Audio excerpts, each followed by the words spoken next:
더 좋을 테니까 기도하고 시작하겠습니다. 하나님 아버지 감사합니다. 저희를 주님의 자녀로 구원하여 주시고 세상이 알지 못하는 놀라운 소망 가운데 우리가 이 땅에서 살아갈 수 있음에 감사를 드립니다. 세상에서 볼 때는 초라하고 비교 불가지만 우리한테는 또 다른 그 보지 못하는 것들을 보고 있음에 또 그것으로 인하여 하나님께 찬양과 영광을 돌릴 수 있음에 참으로 감사를 드립니다. 지금도 이 땅이 단 줄 알고 주님을 찾지도 않고 주님을 구하지도 않는 많은 사람들이 있습니다. 주님 그들을 불쌍히 여길 수 있도록 도와주시고 그들이 주께로 돌아오는 그 일을 위하여 우리를 헌신해 갈 수 있도록 힘과 용기를 주시옵소서. 오후에 계시록 4장 말씀을 나누고자 합니다. 주님 함께 해주시고 이 말씀 속에 귀한 은혜와 귀한 인도하심을 허락하여 주시옵소서. 우리 주 예수 그리스도 이름으로 기도하였습니다. 아멘. 저희가 계시록 2장 3장에서 교회 시대를 이제 마무리하고 이제 새로운 국면 4장으로 넘어갔습니다. 교회 시대는 지난 2000년 동안 이렇게 교회의 모양, 모습들을 7가지 형태의 교회로서 하나님께서 저희한테 보여주셨잖아요. 그러시면서 귀 있는 자는 교회들에게 하는 말씀을 들을지어다 계속 그러셨는데 어떤 특정 교회의 모습일 수도 있지만 또 하나는 우리 개개인이 교회이기 때문에 우리 각자의 처한 위치와 상황에 대한 또 모습일 수도 있습니다. 그래서 우리가 이 교회 시대, 얼마 남지 않은 교회 시대를 우리가 지혜롭게 잘 보내는 것은 매우 필요하다 이렇게 생각이 듭니다. 그래서 오늘은 4장에서 드디어 하늘문이 열리는 것을 저희가 보게 될 것입니다. 요한계시록 4장 1절, 4절까지 제가 읽고 시작하겠습니다.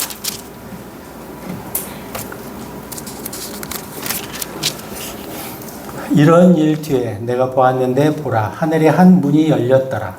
그리고 내가 들은 첫 번째 음성이 하나의 나팔에서 나온 것 같이 나와 함께 대화하였더라. 그 음성이 말하기를 이리 올라오라. 그리하면 이후에 반드시 있을 일들을 내가 너에게 보여주겠노라 하였더라. 그러자 즉시 내가 영 안에 있었더라. 그런데 보라 하늘에 한 보좌가 놓여 있었고 한 분이 그 보좌 위에 앉으셨더라. 그런데 앉으신 분은 벽옥과 홍옥같이 보였더라. 그리고 에메랄드처럼 보이는 무지개가 그 보좌 주위에 있었더라. 그리고 그 보좌 주위에 24 자리가 있었더라. 그리고 그 자리들 위에 흰 의상으로 옷 입혀진 24 장로들이 앉아 있는 것을 내가 보았도다. 그런즉 그들은 자신들의 머리들 위에 금 왕관들을 썼더라. 이렇게 말하고 있습니다. 우리는 요한계시록 4장 우리가 기다리는 그 장엄한 장면 가운데로 이제 어떻게 보면 시간 이동을 하는 것과 같습니다. 우리가 계시록을 접하면서 항상 그 기존에 가졌던 신념 중에 생각 중에 하나가 계시록은 좀 어려운 책이다 그런 생각들을 많이 가졌던 것 같습니다. 그럼에도 불구하고 이 계시록을 공부하면서 우리가 느낄 수 있는 것은 정말 소망을 주는 책이라는 거죠. 어떻게 우리가 어디서 하늘문이 열리는 것을 볼 수 있겠어요. 그래서 우리가 정말 계시록에서 미래의 상황들을 우리가 이렇게 현재 일로 받아들일 수 있고 볼 수 있다는 것이 큰 복이라고 생각합니다. 우리가 이제 마태복음, 우리가 이제 공간복음이라고 주로 하는 복음서에서는 뭐죠? 마태복음은 왕으로 오신 예수님, 그 다음에 마가복음은 종으로 오신 예수님, 누가복음은 사람이신 예수님, 그 다음에 요한복음은 하나님이신 예수님으로 우리가 볼 수 있잖아요. 그리고 초림 때는 예수님께서 세상 죄를 제거하시는 하나님의 어린 양의 모습으로, 이게 연약한 모습으로 그렇게 오셨지만 계시록에서 계속해서 제시되는 그리스도의 모습은 굉장히 위험 있고 심판 주시고 어떻게 보면 두렵고 떨림의 그 주인이시라는 것입니다. 계시록에서는 그렇게 말씀하시잖아요. 예수 그리스도의 계시라고 이렇게 시작을 처음에 1장에서 예수 그리스도에 관한 계시가 아니라 예수 그리스도의 계시라는 거죠. 예수님에 관한 이야기가 아니라 예수님 자신이 어떤 분인지를 드러내는 그 책이 요한계시록이라는 것입니다. 그래서 우리가 요한계시록을 잘 공부해야 예수님의 전체 모양 그림을 우리가 그릴 수 있다는 것입니다. 이 복음서에서는 죄인을 용서하시고 사랑으로 품으시는 예수님을 우리가 배웠다면 계시록을 통해서는 온 우주를 통치하시는 분, 만왕의 왕, 만주의 주이신 분, 모든 것의 왕이시고 모든 것의 주인이신 분, 그리고 영광과 존귀를 받기에 합당하신 그 예수님을 우리가 배울 수 있다는 것입니다. 그래서 사도 요한도 보면은 그 주님 앞에서 엎드려 넘어질 수밖에 없었다는 거죠. 죽은 자 같이 있을 수밖에 없다는 거죠. 그 예수님의 그 웅장하고 정말 위험 앞에서는 아마 우리도 이 다음에 그럴 수 있을 거라고 봅니다. 아까 뭐 점심 끝나고 혼인잔치라든가 그리스도 심판석에 대해서 다양한 액션들을 우리가 경험했는데요. 뭐 그런 모습일 수도 있고 어쨌든 굉장히 감격스러우면서도 두렵고 떨리는 순간이 아닐까 그 생각이 듭니다.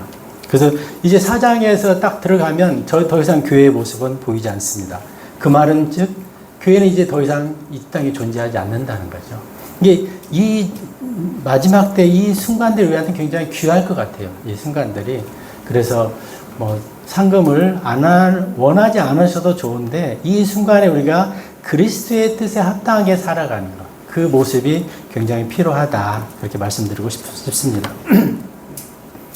우리가 모든 성경을 배워하는 이유는 뭐 분명합니다. 주님의 거룩하심과 그 다음에 은혜의 주님으로 오신 것도 우리가 알아야 되고 위대하신 주님도 우리가 알아야 되고 그래서 성경을 전체로 배우는 것은 굉장히 중요하다고 저는 생각을 합니다. 우리가 그리스도의 심판을 안다면은 이제 심판도 세 가지가 있잖아요. 양과 염소의 심판이 있고 그리스도의 심판석이 있고 이 다음에 백보자 심판이 있고 원래 심판이라 하면 다 두렵고 떨림이 있잖아요. 물론 그리스도인으로서 상급을 받는 심판은 그나마 다행스러운 순간인데 백보자 심판처럼 영원한 불호수에 던져지는 제가 볼 땐 그 모습까지는 우리가 볼 수 있을 것 같아요. 하늘에서 저는 본다고 생각을 해요. 그때 우리가 아는 지인들, 친구, 형제들, 가족들 그 중에 한 명이라도 만약에 백보자 심판에도 불호수로 던져지는 장면이 나온다면 굉장히 서글플 것 같아요. 그렇죠? 그래서 그게 다 끝나야 비로소 새하늘과 새 땅에서 계시록 21장에 가야 눈물을 닦아주는 걸 우리가 볼 수 있잖아요. 그래서 그때까지는 우리가 할 일이 있다는 거죠. 그래서 우리의 역할이 뭔지 늘 기억하면서 살아가도록 하겠습니다. 데살로니가 전서 5장 9절 한번 찾아서 읽어볼까요? 데살로니가 전서. 하나님께서 우리로 하여금 성경을 다 알기를 원하시고 어떻게 보면 그런 말도 하잖아요. 계시록 4장부터는 교회가 더 이상 모습이 보이지 않는데 교회의 성도들이 왜 그걸 알아야 되죠? 이런 의문을 가질 수도 있거든요. 근데 성경은 단지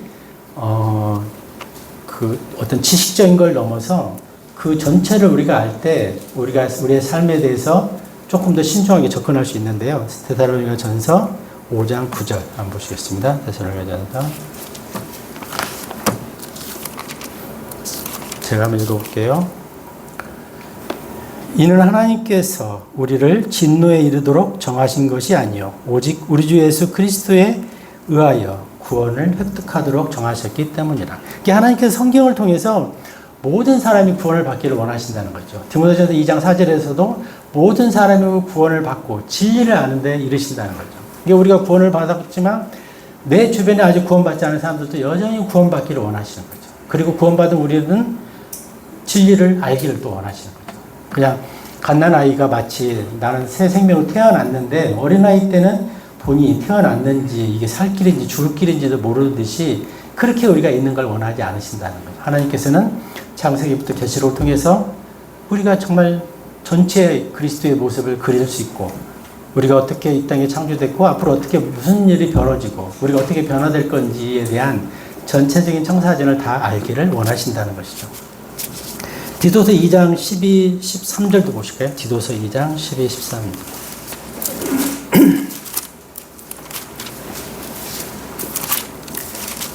디도서 2장 12, 13절.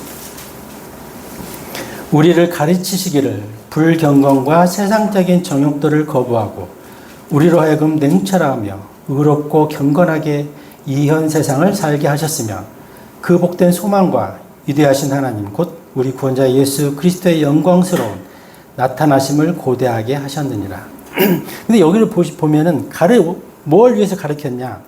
불경건과 세상적인 정욕들을 거부하게 하려고 가르쳤다는 거죠. 그리고 냉철하며 의롭고 경건하게 이 땅에 살게 하려 함이라는 거죠. 그래서 궁극적으로는 영광스러운 그리스도의 나타나심을 고대하게 하려고 우리를 하여금 성경을 알게 하신다, 이렇게 말씀하고 있습니다. 그래서 우리가 성경을 단순히 지식을 넘어서 하나님께서 우리를 두고 계신 그 목적하신 바를 우리가 잘 기억하면서 살아가야 된다는 거죠. 그리고 또 하나는 요한복음 15장 15절에 보면 하나님께서 우리를 친구로 부르셨다 그랬거든요.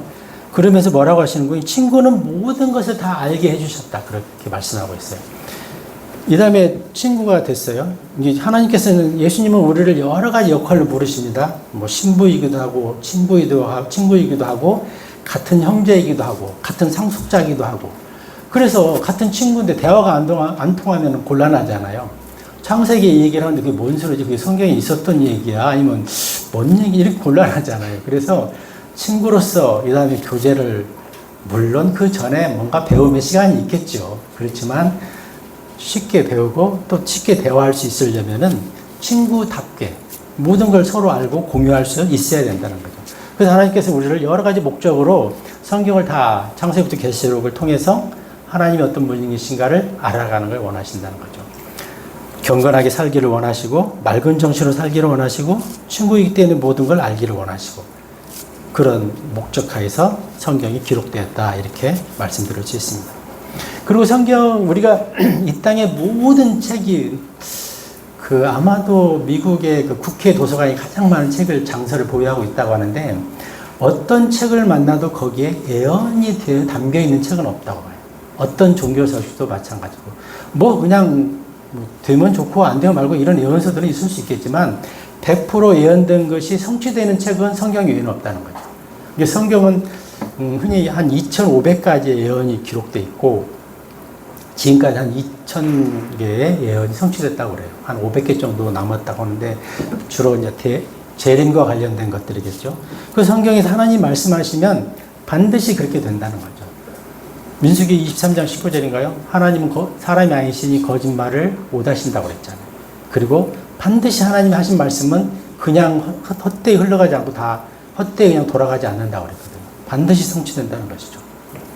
사람들은 헛된 복채를 낭비하잖아요. 내가 어떻게 될 건지, 우리 아들이 어떻게 될 건지, 별로 유명하지 않은 무엇을 찾아가가지고 그런 거 하잖아요. 우리는 그뿐만 아니라 우리의 인생뿐만 아니라 앞으로 일어날 모든 것까지 반드시 성취된다는 그 예언들을 다 알게 하셨고, 또 그렇게 알기를 하나님이 원하신다는 것입니다. 4장 1절에 보면은 뭐라고 말씀하시죠? 하늘 문이 열렸다, 하늘 문이 열렸더라, 이렇게 말씀하고 있습니다. 이런 일 뒤에 내가 보았는데 보라, 하늘에 한 문이 열렸더라. 이 일 뒤에라는 말은 꽤 중요한 내용인데요. 계시록 2장 3장에서 우리가 봤던 교회에 대한 기록들이 끝났을 때 아마 태어나는 말씀이라고 생각이 됩니다. 7교회, 교회 시대를 대표하는 말씀들이 다 끝나고 4장에 들어오면서 이제 교회라는 단어는 사라지고 교회가 있었던 일 뒤에 이제 하나님께서 하늘에 한 문이 열린 것을 사도 요한이 보게 되는 것입니다. 이제 더 이상 이 땅에 있는 교회의 모습은 4장부터는 보이지 않습니다. 그리고 우리의 모든 관심과 시선이 이제 하늘로 옮겨지는 거죠. 그러니까 우리가 이 땅에서 비록 그 교회 시대까지는 3장까지는 우리가 이 땅에 머물러 있었고 덥고 힘들고 여러 가지 어려움들이 있지만 이제 그 기간이 끝나면 우리는 이제 하늘로서 우리의 삶의 무대가 옮겨지는 것이죠. 그리고 계시록에 보면 하늘이 2번 열립니다. 한 번은 이렇게 사도 요한이 올라갔던 것처럼 교회가 휴거될 때 그때 한 번 열리고, 또 한 번은 19장에 보면은 예수님께서 심판주로 이 땅에 왕으로 내려오실 때 그때 한 번 왕이 열리는 것을 보게 됩니다. 그래서 계시록에서는 2번 하늘이 열린다는 것입니다. 그래서 4장에서는 열린 하늘문을 통해서 성도들을 올라오게 하는 초청의 문의 개념이 강해요. 근데 19장에서는 열린 문을 통해서 심판주가 백마를 타고 이 땅에 심판하러 오신다는 것입니다. 그래서 요한 계시록 4장은 교회를 하늘로 초청하시는 초청의 문이라고 우리는 붙일 수가 있습니다. 요한은 나팔에서 나오는 것 같은 큰 음성을 들었다 이렇게 말씀하고 있습니다. 이리 올라오라. 이 장면은 요한의 지금은 개인의 체험이지만 한번 생각해보면 만약에 나팔이 울리고 마지막 나팔이 울리고 이리 올라오라는 명령과 함께 우리의 몸이 변화돼서 공중으로 부양돼서 올라가는 거란 말이에요. 그냥 놀이기계만 타도 막 짜릿짜릿한데 변화돼서 올라갈 때 그 감동과 감격은 엄청난 거죠.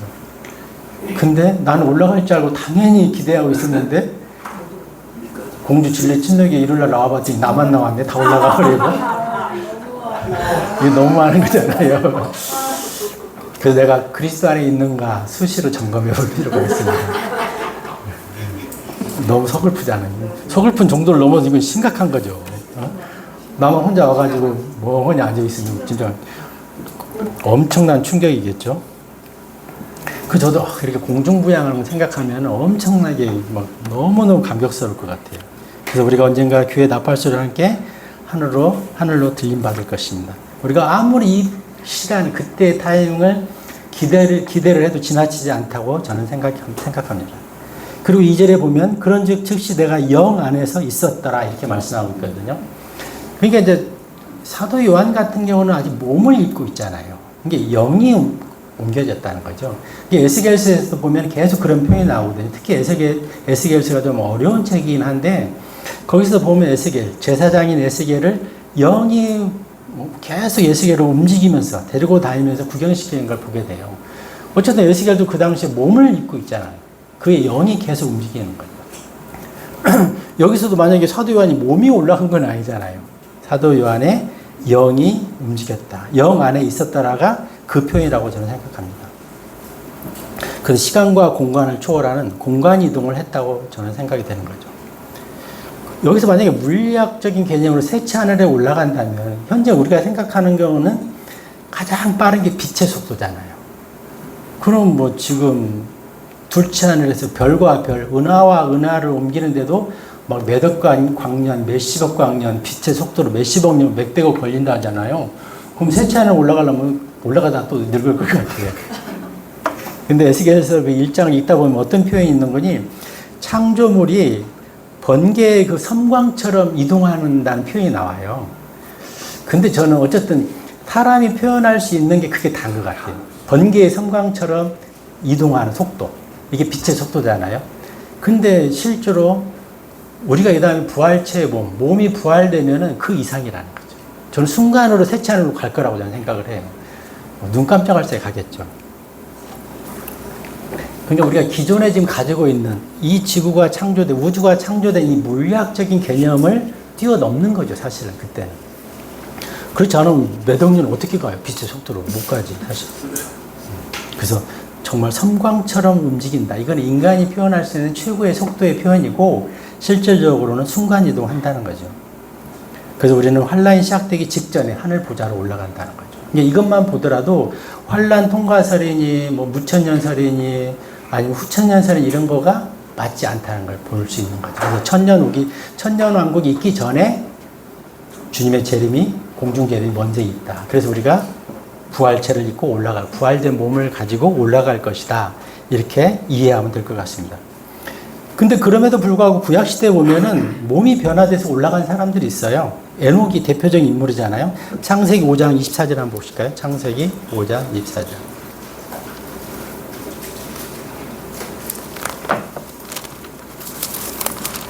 창세기 5장 24절입니다. 그리고 에녹은 하나님과 동행하였는데 하나님께서 그를 데려가셨으므로 그가 더 이상 없었더라. 이게 우리가 이런 거 있어요. 개인이 올라간 사람은 없습니다. 하나님이 데리고 올라간 건 이사야도 그렇고 에녹도 그렇고 스스로 올라가려고 해서 올라간 사람은 하나도 없습니다. 물론 올라가려고 했다가 타락해서 사탄 마귀가 된 루시퍼는 있죠. 그래서 하나님이 올라오라고 해서 올라갔지 내가 스스로 하나님 보좌까지 올라가겠다고 해서 올라간 사람은 하나도 없다는 거죠. 에녹은 믿음으로 하나님을 기쁘시겠다고 그랬어요. 기쁘시게 한다는 것은 하나님과 같은 방향을 보고 걸어간다 이렇게 표현할 수 있습니다. 하나님과 엇박자 놓는 게 아니라 하나님이 좋아하는 걸 나도 좋아하고 하나님이 원하시는 걸 나도 원하고 하나님이 뭔가 실행하고 싶은 것을 나도 내가 거기에 헌신되어져 드려지고 이런 동행하는 삶, 그게 하나님을 기쁘시게 하는 삶이다 이렇게 말하고 있습니다. 그래서 에녹은 하나님과 합한 자라고 그랬어요. 하나님 마음에 톡 들었다는 거죠. 근데 이게 유다서 한번 보실래요? 유다서 계시록 바로 직전이거든요. 유다서가 바로 유다서 계시록 앞인데요. 14, 15절을 보시면은 유다서는 한 장이거든요. 14절, 15절. 그런즉 아담으로부터 일곱째 자손인 에녹 역시 이들에 대하여 예언하며 이같이 말하였도다. 보라, 주께서 그분의 수많은 성도들과 함께 오시나니 모든 자에게 심판을 집행하려 하시며 그들이 불경건하게 저지른 그들의 모든 불경건한 행실들에 관하여 그들 사이에 있는 불경건한 모든 것과 불경건한 죄인들이 그분을 대적하여 말한 그들의 모든 험한 언사들의 유죄 판결을 내리시려 합니다. 이 장면은 물론 예수님이 지상재림할 때 신부들과 같이 말 타고 내려오는 장면이긴 한데요. 제가 이제 뭘 말씀드리려고 하는 거니, 이 불경건한 자들, 하나님으로부터 마음이 떠난 자들은 창세기에, 그러니까 에녹 같은 경우는 지금부터 한 5,000년 전의 인물이거든요. 그때부터 심판이 이미 예언되어 있었다는 거예요. 그래서 불경건한 자들, 하나님으로부터 하나님을 마음에 두기 싫어한 자들, 이들에 대한 심판은 이미 예견되어 있고, 다만 왜 하나님은 수없이 기회를 좀 주고 있잖아요. 우리가 은혜 시대라고 하고 그러듯이 구원은 어떤 조건도 어떠한 요구도 인간한테 요구하지 않잖아요. 선물이잖아요. 이미 다 우리가 죄인이었을 때, 로마서 5장 8절에 보면 죄인이었을 때 하나님께서 그리스도 통하여 그분의 사랑을 당당히 제시했다고 그랬거든요. 그래서 누구라도 예수 그리스도를 나의 구주로 받아들이면 구원받을 수 있는 거라는 거죠. 그렇게 수없이 기회를 주었음에도 하나님을 거부하고 불경건하게 산 사람들에 대한 심판은 에녹 때부터도 이미 예언되어 있었다. 이거를 기억하자는 것입니다. 그리고 두 번째 하늘로 올라간 사람은 엘리야이고 불과 불병거를 타고 하늘로 올라갔던 사람입니다. 그리고 우리는 세 번째 우리 교회인 우리 몸들이 이제 예수님께서 나팔 소리가 나면 공중으로 오시면 공중 강림하시면 우리가 올라갈 것입니다. 그때 우리의 모습을 한번 고린도전서 15장 한번 보실까요? 고린도전서 15장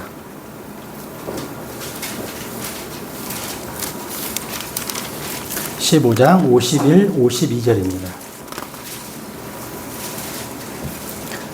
고린도전서 15장 51, 52절. 보라, 내가 너에게 한 신비를 제시하노라. 우리가 모두 잠잘 것은 아니요. 51절입니다. 오히려 우리가 모두 변화되리니 순간적으로 눈 깜짝할 때 마지막 나팔 소리에 그러하리라. 이는 그 나팔이 소리를 낼 것이요 죽은 자들이 썩을 수 없는 몸으로 일으켜질 것이며 우리가 변화될 것이기 때문이라. 이게 눈 깜짝할 때 우리가 변화된다는 거예요. 이건 신비라는 거죠. 이 세상 사람들은 이해할 수 없는 거죠. 물론 그 당시에 먼저 죽은 사람들이 먼저 부활하고 산 사람들은 그때 공중에서 나팔 소리와 함께 예수님이 오실 때 산 사람들은 그 다음에 몸이 바뀌는 거죠. 사실은. 근데 아마 동시에 거의 약간의 시간차는 순서는 정해져 있지만 동시에 일어난다고 저는 생각이 됩니다. 그래서 우리가 새로운 몸을 입게 되는 거죠. 데살로니가 전서 4장 16절도 한번 보실까요? 데살로니가 전서 4장 16, 17절입니다. 데살로니가 전서 4장 16절. 이는 주께서 환호와 천사장의 음성과 하나님의 나팔소리와 함께 하늘로부터 친히 내려오실 것이기 때문이라. 그리하면 그리스도 안에서 죽은 자들이 먼저 살아나리라. 그 다음 17절. 다음에 살아서 남아있는 우리도 구름 속으로 그들과 함께 붙들려 올라가 공중에서 주를 만나리라. 그리하여 우리가 언제나 주와 함께 있으리라. 이렇게 말씀. 이게 죽은 자들이 먼저 일어나고 그 다음에 우리가 몸이 변화돼서 공중에서 주를 만난다는 것이죠. 그래서 휴거나 우리가 부활체를 입는 것은 그냥 누가 지어낸 이야기가 아니라는 거예요. 매우 구체적이고 실질적으로 그렇게 있었고 구약시대에도 그렇게 올라간 사람들이 있었다는 거죠. 그래서 요한이 하나의 모형으로 보여준다면 교회는 휴거의 실체가 될 것이라는 것입니다. 그날이 기다려지시나요? 네, 기다려지시죠. 이게 신비라고 그랬잖아요. 세상 사람들 이 말하면 무슨 뜬구름 잡는 소리냐고 할 수 있지만 우리는 정말로 소망 가운데 기다리는 너무 생생한 그런 기억이라는 거죠. 그리고 요한이 올라가서 가장 먼저 본 게 뭐냐는 거니 보좌입니다. 2절에 보면은 그런데 보라 하늘에 한 보좌가 놓여 있었고 그러거든요. 보좌에는 한 분이 앉아 계셨다는 거죠. 성경은 보좌라는 단어를 여러 번 반복하여 나오는 거거든요. 이게 보좌가 그 중심이라는 거죠. 하늘 왕국의 중심이기 때문에 그렇다는 것입니다. 그래서 그 보좌에는 하늘 왕국에는 천사도 중심이 아니요 예루살렘도 아니고 그 보좌 하나님이 앉아 계시는 그 자리가 중심이라는 거죠. 보좌에는 영원부터 영원까지 계시는 하나님이 앉아 계신다는 것이죠. 그래서 요한은 여기 보면은 뭐라고 말하는 2절에 3절에 그런데 앉으신 분은 벽옥과 홍옥같이 보였더라. 앉으신 분을 묘사를 이렇게 보석으로 비유하고 있거든요. 벽옥과 홍옥같이 빛났다 이렇게 말씀하고 있어요. 아마도 요한이 본인의 어떤 언어로는 표현할 수 있는 한계치였던 것 같아요. 그래서 이렇게 빛나는 모습을 저는 벽옥도 모르고 홍옥도 잘 모르는데 이렇게 비유하고 있는 것 같아요. 아마 우리도 이분을 보면은 요한보다도 더 놀랄 거라고 저는 생각해요. 그래서 요한이 설명할 수 있는 최대의 언어치가 그 보좌에 앉으신 분이 벽옥과 같고 홍옥 같았다 이렇게 말씀드리고 있는 것 같습니다. 그리고 또 보면은 2절에 3절에 홍옥같이 보였더라. 그리고 에메랄드처럼 보이는 무지개가 그 보좌 주위에 있었더라 이렇게 말씀하고 있습니다. 우리가 무지개 하면 생각나는 거 있잖아요. 무지개 언약이라고 해서 노아의 홍수 때 더 이상 내가 인류를 물로 멸망시키지 않겠다는 약속으로 무지개를 주셨잖아요. 만약에 하나님께서 그 무지개 언약을 우리한테 주지 않았다면 비가 예를 들어서 한나절 몇 시간 오면 깜짝깜짝 놀랄 것 같아요. 이 높은 데로 빨리 도망가야 되나 어떻게 해야 되나 불안증에 걸릴 것 같아요. 그렇잖아요. 이게 또 40일 동안 계속 내리면 큰일 나잖아요. 그런데 하나님께서 무지개 언약을 통해서 내가 더 이상 너희를 물로는 언약하지 않겠다. 홍수로는 너희를 징벌하지 않겠다. 멸망시키지 않겠다고 약속을 이미 주셨다는 거죠. 그래서 우리가 비가 와도 즐길 수 있잖아요. 비 오는 것을. 더 이상 공포스럽게 바라보지 않을 수 있다는 것이죠. 그래서 하나님께서는 비록 심판 주시지만 그래도 또 마음을 안정시키는 이 무지개의 에메랄드의 그 모양을 통해서 심판 중에도 긍휼을 베푸시는 분임을 설명하고 있는 거라는 거죠. 심판 중에도 우리한테 긍휼을 베푸시는 분이 하나님이시라는 거죠. 그리고 5장에 보면 이런 표현이 있어요. 5장 그 바로 옆에 보면 1절에 그리고 내가 그 보좌 위에 앉으신 분의 오른손 안에 안쪽과 뒷면에 글이 기록되어 있고 7 봉인들로 봉인된 책이 있음을 보았다는 게 보좌 위에 앉으신 분 이건 하나님이시잖아요.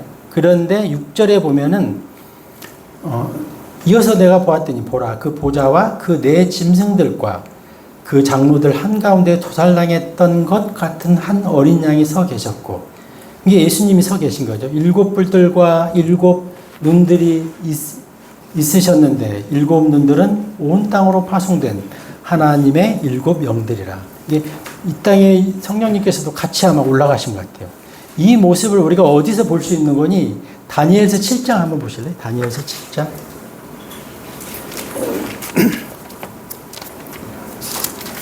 다니엘서 7장 9절입니다. 다니엘 7장 9절에 보면 나는 그 보좌들이 다니엘서 7장 9절에요. 그 보좌들이 무너질 때까지 주목하였더니 태고의 날들부터 계시는 분께서 앉아 계셨느니라. 이게 영원부터 영원까지 계시는 분 하나님이 앉아 계셨고 그분의 의복은 눈같이 하얗고 그분의 머리털은 순수한 양털 같았더라. 그분의 보좌는 맹렬한 불꽃 같았고 그분의 바퀴들은 극렬한 불 같았더라. 이게 다니엘은 이렇게 지금 표현하고 있습니다. 하나님의 보좌를.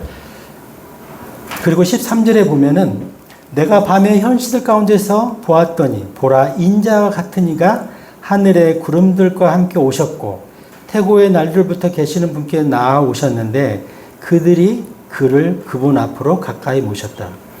아마도 예수님께서 이 땅의 사역을 마치시고 승천하셔서 이렇게 옮기셔 가신 것 같아요. 인자에 같은 신분. 그리고 14절에 보면 그러자 거기에서 그에게 통치권과 영광과 왕국이 주어졌더라. 오늘 우리가 28장 마태복음 28장 18절에서 예수님께서 십자가의 보혈을 통해서 사탄을 물리치고 왕권을 회복하셨다고 했는데 그 모습들이 다니엘서에서 그대로 기록되어 있다는 거죠. 그래서 계시록 4장 5장과 다니엘서 7장의 그 성취를 그대로 4장 5장은 보여주고 있다. 그렇게 생각하시면 될 것 같습니다. 그래서 참 성경이 정말로 이게 하나님만 기록할 수밖에 없다는 것이 다니엘서는 예수님 오시기 전에 한 700년 전의 기록이잖아요. 근데 이 말씀이 그대로 성취되었고 또 이것을 계시록에서 사도 요한이 그대로 또 보고 기록하는 것을 우리가 볼 수 있습니다.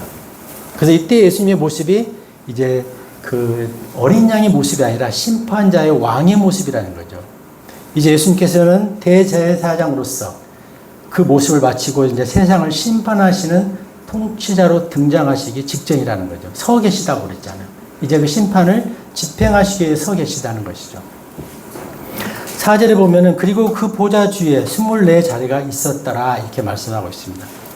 그럼 이 24 장로라고 나오거든요. 장로가 누구냐 이거죠. 이게 여러 그 주석서나 이런 거 보면은 어떤 경우는 천사라는 말도 있어요. 근데 왜 천사는 또 아닌 거니 11절, 5장 11절에 보면은 천사와 장로는 구별돼서 표현하고 있거든요.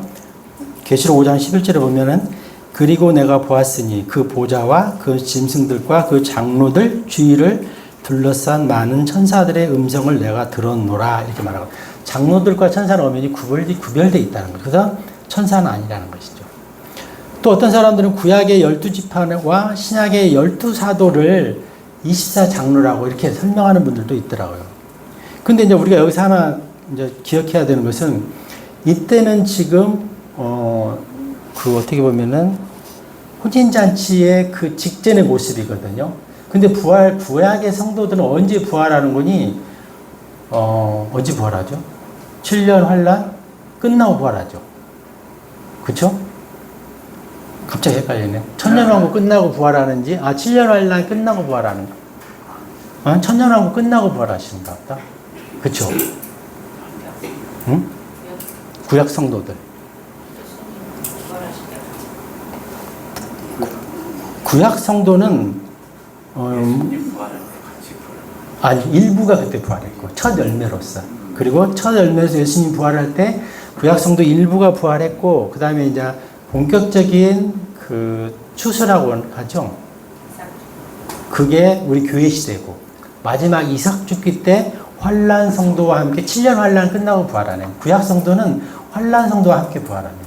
그래서 이때는 아직 구약 성도들은 부활되어 있지 않다는 거죠. 아직 부활하기 직전이라는 거죠. 그래서 이 24장로는 구약 성도는 들어가지 않는다는 거죠. 그리고 여기서 또 하나 우리가 놓쳐서는 안 되는 게 이들이 어떻게 보죠? 여기 보면은 흰 의상으로 옷 입혀진 그리고 24장로들은 앉아있는 것을 내가 보았도다. 그런데 그들은 자신들의 머리들 위에 금 왕관을 썼더라 이렇게 말하고 있거든요. 그러니까 이제 우리가 이제 교회가 우리 개개인이 구원받은 성도들이 이제 부활된 몸을 입고 부활을 해서 새 하늘로 올라가면은 가장 먼저 있는 게 그리스도의 심판석이잖아요. 이 그리스도의 심판석을 통해서 우리의 어떤 그 오물들 아직 성결하게 되지 않은 것들이 다 불타서 지워질 거예요. 그걸 그리스도의 심판석이라고 하잖아요. 그러면서 거기서 어떤 일도 일어나느냐? 이제 옷도 정말 어떤 사람의 옷은 정말 벽옷같이 하얄 것이고 아마 그 옷 색깔이 좀 바뀌지 않을까 생각이 들어요. 그리고 그 5 왕관, 금 왕관 얘기했었잖아요. 그 보상으로 금 왕관을 5개 받는 사람도 있을 것이고 하나도 못 받는 사람도 이제 이런 게 그 그리스도 심판석이 이루어지는 거죠. 근데 여기서 보면은 4절에서는 이미 이 24장로는 흰 의상으로 입혀졌고 금 왕관을 썼다는 거죠. 그래서 그리스도의 심판석을 지나고 이제 그 혼인잔치 직전에 그 장면이라고 저는 생각이 돼요. 올라갔을 때 첫 번째 일어나는 것이 이 상황이라는 거죠. 그래서 저는 그리스도의 심판석이 아까 뭐 줄 서서 막 시간이 오래 걸리는 게 아니라는 거죠. 한순간에 딱 우리의 DNA를 그냥 판독기에 모두를 대면 딱 끝날 것 같아요. 너는 금왕관 하나, 너는 2개, 너는 미안하지만 하나도 없어. 뭐 이렇게 해서 바로 끝날 거라는 거죠. 그래서 그리스도의 심판석은 매우 짧은 시간에, 그리고 이거는 은밀하게 이루어지지 않을까. 나와 그리스도와의 단둘이서 서로 비교되면 또 안 되잖아요. 그래서 저는 이제 그렇게 유추했을 때 이거는 교회의 모습이다. 교회를 대표하는 24 장로다. 이렇게 저는 생각이 됩니다.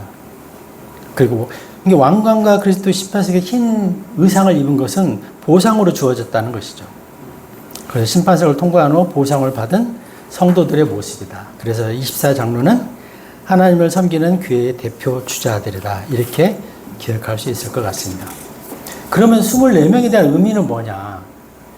저도 이게 궁금해요. 왜 24명이었을까? 근데 많은 걸 자료를 찾아봐도 12지파 플러스 12사도가 아니겠느냐. 이제 그런 안이 하나 있어. 이게 구약 성도는 부활은 안 했는데 구약 성도 중에 신약의 은혜 속에서 구원받은 성도들은 분명히 있거든요. 뭐 구약의 유대인들의 전체 다 구원받지 않은 건 아니고 지금도 그들은 유대교에서 벗어나지 못하고 있지만 이스라엘 사람도 구원받은 사람이 있거든요. 그래서 12지파에 구원받은 그 유대인 신약 성도가 아니겠느냐. 그리고 12사도가 아니겠느냐.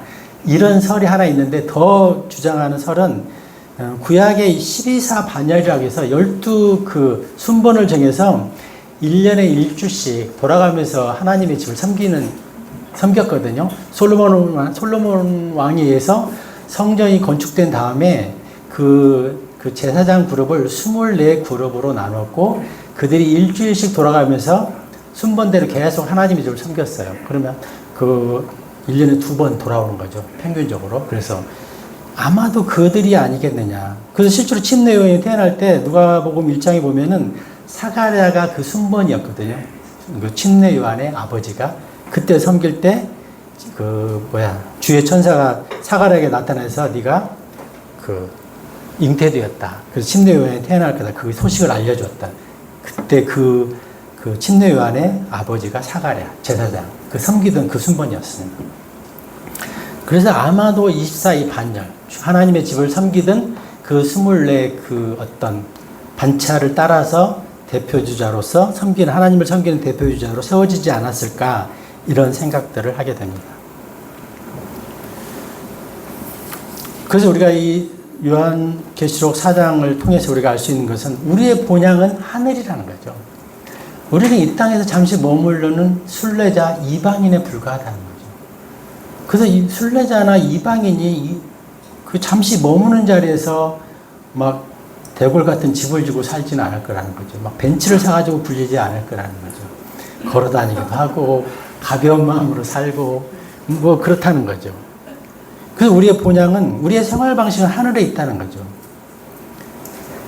빌립보서 3장 20절에 보면은 우리의 생활 방식은 하늘에 있다. 우리가 이 땅에 살지만 우리의 생활 방식은 하늘에 있다는 거죠. 이걸 개혁성경에서는 우리의 시민권이 하늘에 있다는 거죠. 내가 미국 시민권자인데 내가 곧 미국으로 들어갈 건데 여기서 어떤 삶을 최소화시키려고 할 거 아니에요. 가서 거기서 누려야 되니까. 이게 우리는 그런 태도가 필요하다는 거죠. 그래서 하나님께서는 예수님 늘 우리한테 말씀하시는 게 먹을 것, 입을 것 있으면 족한 줄 알라는 거예요. 왜? 너무 짐이 무거울 필요 없으니까.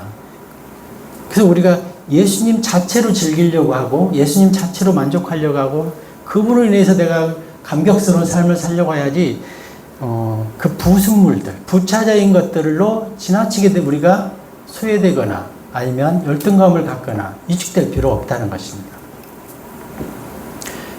요한복음 14장 2절 3절 한번 보실까요? 요한복음 14장 2절 3절.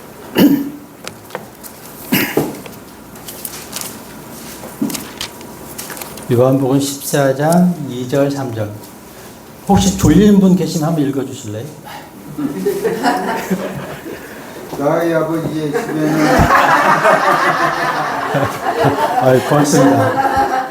많은 저택들이 있느니라. 만일 그렇지 아니하였더라면 내가 너희에게 알려주었으리라. 나는 너희를 위하여 한 처소를 예비하러 가노라.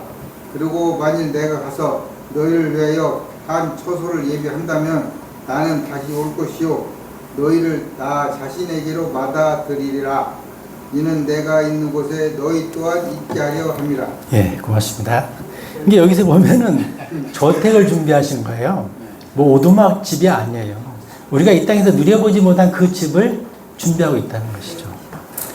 그리고 내가 너희를 위하여 처소를 예비하시고 또한 내가 있는 곳에 너희도 있게 하겠다는 거예요. 그래서 제가 이 말씀을 근거로 우리가 천년왕국 때 통치자로 할 때 아마도 새 예루살렘이 공중에 떠 있고 거기를 거처로 해서 예수님과 우리가 같이 있지 않겠느냐. 왜 같이 있어? 이제 우리는 사장에서부터는 같이 있는 거예요. 왜 우리를 데리러 맨션을 데리러 왔잖아요. 그리고 신랑과 신부는 성경에서 계속 그러잖아요. 너희가 기도하는 것 이외에는 떨어져 있지 말라고 그랬잖아요. 그래서 저는 이 말씀을 통해서 그렇게 유추를 하는 거예요. 우리가 아마 천년왕국 때도 공중에 새 예루살렘이 자리를 잡고 떠 있고 그게 아마 중심 그 기지국 내비는 통치하는 그 보좌가 될 거다. 거기서 우리가 같이 있을 거다. 저는 그렇게 생각한다는 거죠. 그래서 우리가 상상해보지 못한 맨션, 정말 정확히 표현하셨어요. 맨션에 우리를 있게 하려고 오신다는 것이죠. 그래서 그때부터는 영원히 주님과 함께 우리가 같이 있다는 거죠. 아마 그 맨션은 자매님의 그 전원주택보다 좋을 거예요. 제가 훨씬. 그래서 맨션은 굉장히 기대해도 좋을 것 같습니다.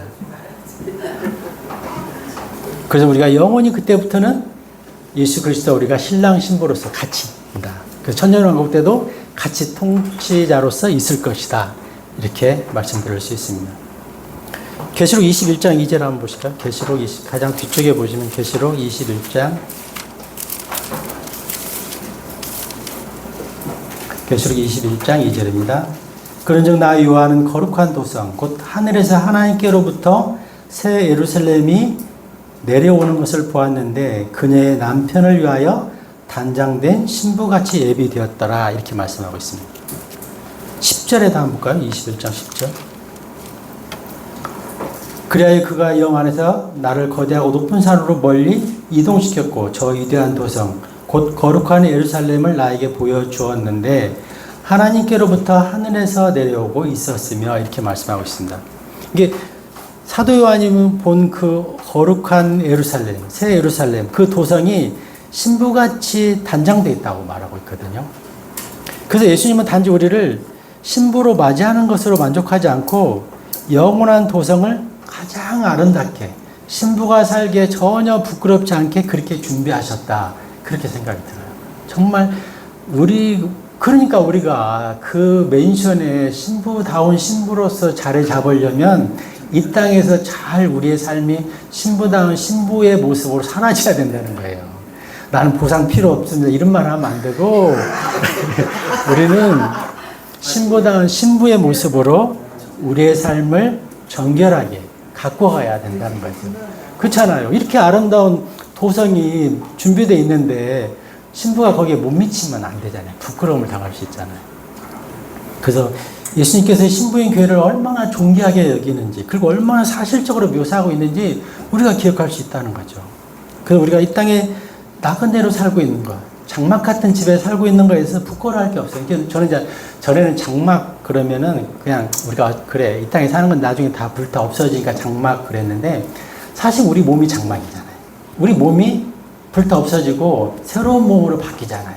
그래서 우리가 이 장막을 입고 사는 동안에는 뭐 아무리 그 뭐라고 해요 그거 그렇지 뭐 이렇게 좀 젊게 보이고 영하게 보이고 싶고 뭐 별 화장품을 써도 어쩔 수가 없어요. 엔트로피 증가의 법칙에 의해서 한계가 있다는 거죠. 이 장막은 벗어버리는 그날 빨리 기다리는 게 낫지 여기에다가 막 돈 발라서 어떻게 하면 한 살이라도 젊어 보일까 이 필요 없는 것 같아요. 어차피 그냥 나이 들면은 몸도 쇠약해지고 주름도 생기고 자연현상이 그걸 자연스럽게 받아들이는 게 훨씬 좋은 것 같아요. 그래서 좀 잡을 때까지 잡고 가야 뭐 그거는 뭐 개인 취향이고 나쁘지는 않을 것 같아요. 그래도 근데 그것 때문에 스트레스를 받지 말자는 거죠. 이게 타고난 분들은 뭐 그게 동안 피부도 있고 하는데 어차피 저는 안 되기 때문에 그냥 자연스럽게 살고 있습니다.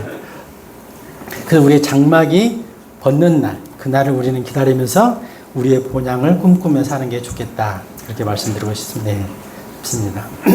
정말 놀라운 은혜잖아요. 우리를 거저 구원받게 해주신 것도 고마운데 면션도 준비해 주셔, 우리 몸도 변화시켜 주셔, 영원한 그 도성에서 예수 그리스도와 신랑 신부로 영원히 살게 돼. 정말 이건 도랑치고 가재 잡고 막 다 하는 거예요. 그래서 우리의 몸은 영원한 몸으로 바뀔 거라는. 고린도전서 15장 54절 한 번만 더 찾아볼까요? 고린도전서 15장 54절. 아마 이런 말씀하면 세상 사람들은 좀 뭔 소리인가 할 수도 있을 것 같아요. 진짜 저 뭔가 세뇌시키는 거 아닌가? 이렇게 내가 이 설교를 제 아는 사람들 입으로 듣거든요. 그랬을 때 이게 얼마나 리얼리티, 사실인가를 좀 이해했으면 좋겠어요. 15장 54절. 그렇게 하여 이 썩을 수 있는 몸이 썩지 아니함을 입고 이 죽을 수밖에 없는 몸이 불멸을 입게 된다면 그때는 이와 같이 기록되어 말하기를 사망은 승리 속에 완전히 삼켜지리라 한 것이 실현되리라 이렇게 말씀하고 있습니다. 우리의 이 썩을 몸이 썩지 않을 몸으로 바뀐다는 것이죠. 뭐 우리가 지금 아까도 말씀드렸지만 조금만 피부를 재생하려도 힘이 많이 든데 우리가 정말 영원한 동안 피부로 바뀌는 날이 온다는 것이죠. 우리가 늙지 않는다는 것. 우리가 지금 현대 물리학에서도 빛의 속도로 이동한다면 시간이 멈춘다고 그러잖아요. 그 로렌츠 변수라고 뭐 제가 알아서가 아니라 어쨌든 그런 거 그냥 기본 상식으로 이렇게 좀 해보면 그 상수가 이론상으로는 빛의 속도까지 갈 수 없는데 이론상으로 만약에 빛의 속도가 되면은 제로가 되고 시간이 멈추는 거예요. 근데 우리는 빛의 속도 이상으로 바뀔 거잖아요. 그러니까 물리학적인 개념으로도 우리가 늙지 않는 게 맞는 거라는 거죠. 썩지 않는 몸을 입는 게 맞는 거라는 거죠. 그래서 현대 물리학으로도 이것을 반박할 수 없다. 저는 이렇게 말씀드릴 수 있습니다. 그리고 누가복음 20장 36절에 보면 그때는 그러니까 우리가 죽을 수도 없고 천사들과 동등하게 된다는 거죠. 우리의 부활의 자식이 되면 천사들과 동등하게 된다는 거죠. 근데 우리는 천사들보다 더 훨씬 낫죠. 천사는 사람이 되어보진 않았잖아요. 그래서 천사는 사람이 어떤 마음을 가지고 있는지는 잘 모를 거예요. 근데 우리는 사람의 마음도 알고 죄도 알고 은혜도 알고 그리스도도 알고 하나님도 알고 그렇게 우리가 훨씬 더 뛰어나게 되는 것이죠. 예수님도 그러시잖아요. 부활하신 다음에 이렇게 닫힌 문도 막 들어오셨고 벽을 통과해서 이동하셨고 순간적으로 나타나시다가 또 사라지기도 하시고 40일 동안 이 땅에서 그 승천할 때까지 그렇게 머무셨잖아요. 이게 우리도 그런 모습으로 된다는 거예요. 내 생각이 멈추는 곳에 가는 거예요. 아, 내가 세차를 잠깐 가야지 하고 벌써 가 있는 거죠. 그게 어마어마한 거죠. 순간이동이라는 거. 예수님 실제로 그렇게 하셨잖아요. 그래서 현대 물리학적인 개념으로 보나 또 실제로 지금 계속 성경에서 증명하고 있는 것들 보면 그렇게 되는 게 분명하다는 거죠. 아까도 말씀드렸지만 에스겔서에서도 번개의 섬광처럼 이동한다고 그랬는데 그 에스겔이 표현할 수 한계가 그거였기 때문에 그렇게 표현한 것 뿐이고 순간 이동한다는 거죠. 몸은 몸인데 식사도 하시고 다 그랬음에도 불구하고 벽도 통과하시고 이건 현대 물리학으로는 이런 부분은 설명이 안 되겠지만 그래서 우리가 부활체의 몸을 입으면 단순히 빛보다 빠른 속도로 움직인다 이걸로 끝나지 않는다. 우리가 변화된 영광스러운 몸을 입는다는 거죠. 정말 뭐 늙지도 않고 아프지도 않고 정말 완벽한 모습에 변화된 모습으로 바뀐다는 거죠. 모든 게 다 잘 될 겁니다. 영원 세계에서 더 이상 우리는 죽음도 노화도 눈물도 없는 그 시대를 맞이할 거예요. 근데 아쉬운 건 한 명이라도 내가 아는 사람들한테 복음은 전해야 돼요. 그들이 받아들이든 안 받아들이든 그거는 그 책임이에요. 에스겔에서도 계속 그 얘기를 해요. 일단 전해라. 받아들이고 혹은 받아들이지 않으고는 그들의 책임이라는 거죠. 내가 서툴면 서툰 대로 또 알면 아는 대로 계속해서 생명의 복음을 전할 필요는 있다는 거죠. 더 이상 노화 걱정 없는 영광스러운 몸의 변화를 그렇게 기대하면서 또 살아가도록 하겠습니다. 예, 자매님 젤로 좋아하시네. 그래서 계속 사장은 단순한 미래 예언으로 끝나지 않는다는 거죠. 우리가 최종 목적지에서 어떻게 살 것인지, 우리가 어떤 모습으로 변화될 것인지에 대해서 구체적으로 변화를 알려주고 있다는 것이죠. 그래서 제가 이제 좀 세 가지만 좀 중점적으로 이렇게 강조하고 싶은 거는 첫째는 하늘 문은 곧 열린다는 거죠. 너무 이거를 막 구체적으로 하면 또 이단 나왔다고 하니까 그럴 수는 없던데 시대의 변화를 보면 우리는 그걸 감지할 수 있어요. 우리가 뭐 다 느끼시지만 10대 때 한 50년 전하고 지금은 너무너무 달라져 있다는 거죠. 지금은 상상을 초월할 수 없을 정도로 바뀌어 있다는 거죠. 제가 몇 번 말씀드렸지만 그 당시에는 연탄재로 사고만 나도 전국 뉴스에 나올 정도 이슈였는데 지금은 상상을 초월한 사고가 터져도 별로 이슈거리도 안 되잖아요. 그리고 두 번째는 하나님께서는 하늘 보좌에서 모든 왕국을 지금도 이 시간도 통제하고 계신다는 거죠. 내가 힘든 것도 슬픔도 왜 어려운지 아니면 어떤 고독함을 가지고 사는지 어떤 아픔을 가지고 사는지 다 알고 계신다는 거죠. 그래서 그분이 나중에 아마 그리스도의 심판석에서 충분히 위로해 주시고 보상해 주실 것입니다. 그냥 힘들면 힘든 대로 사는 거예요. 그냥 몸이 아프면 아픈 대로 그냥 뭐 나이 들면서 그게 자연 현상이더라고요. 그냥 그러다가 빨리 데려가시면 땡큐 하는 거고 아니면 또 그냥 기도하면서 그 시간을 잘 견딜 수 있도록 도와달라고 힘을 달라고 하면서 살아갔으면 좋겠습니다. 세 번째는 우리의 본향은 이 땅이 아니라 새 예루살렘이라는 거. 아마 거의 지금 다 준공이 되지 않았을까 그렇게 생각이 돼요. 그곳은 햇빛도 필요 없다고 그랬잖아요. 영광스러운 주님의 빛이 24시간 비치기 때문에 햇빛도 필요 없는 것이라고 그랬거든요. 그래서 거기가 우리의 영원한 본향이라는 것입니다. 그래서 우리가 그냥 이 땅에서는 그 욥기 14장 1절에 보면 그렇게 나와 있죠. 여자에게서 태어난 사람은 날수가 적고 그 다음에 고통 가운데 산다 이렇게 되어 있잖아요. 고난 가운데 산다. 그래서 여자에게 태어났다는 뭐예요? 아담 이후 모든 사람이 여자에게 태어났잖아요. 그걸 날수가 적다는 건 뭐예요? 히브리서 9장 27절처럼 한 번 죽는 것은 사람에게 정하신 것이요 그 후에는 심판이 있다는 거예요. 그리고 모세가 말했죠. 10편 90편 10절에서 인생이 70이고 강건하면 80이라도 그 생명의 유력은 수고와 슬픔뿐이라고 했잖아요. 그래서 우리는 어차피 제한된 삶을 날수가 적은 날을 살 수밖에 없고 그 사는 날 동안도 늘 고난이 있다는 거죠. 그래서 제가 오전에도 말씀드렸지만 이게 죄의 법 속에서 그 의식이 필요해요. 내 육신이 요구하는 대로 흘러가면 안 된다는 거예요. 육신의 노예가 되면 안 된다는 거죠. 원래 나는 이런 사람이 그렇게 하면 안 된다는 거죠. 아, 이거는 내가 죄의 법에 이끌려서 사탄에게 지금 속고 있구나. 이렇게 의식을 빨리 전환하고 그럼 내가 어떻게 하지? 하나님을 찾아야 되죠. 성령님의 힘을 빌렸을 때 비행기가 중력을 이기고 양력을 가지고 이륙하듯이 우리가 그 육신의 죄를 이길 수 있다는 거죠. 곧 나팔 소리가 울릴 것입니다. 그리고 우리 보고 이리 올라오라고 할 때가 있을 거예요. 그래서 우리가 조금 힘을 내면서 그날을 기대하며 살도록 그렇게 하겠습니다. 네. 그만 마쳐도 되겠죠? 기도하고 마치겠습니다. 하나님 아버지 감사합니다.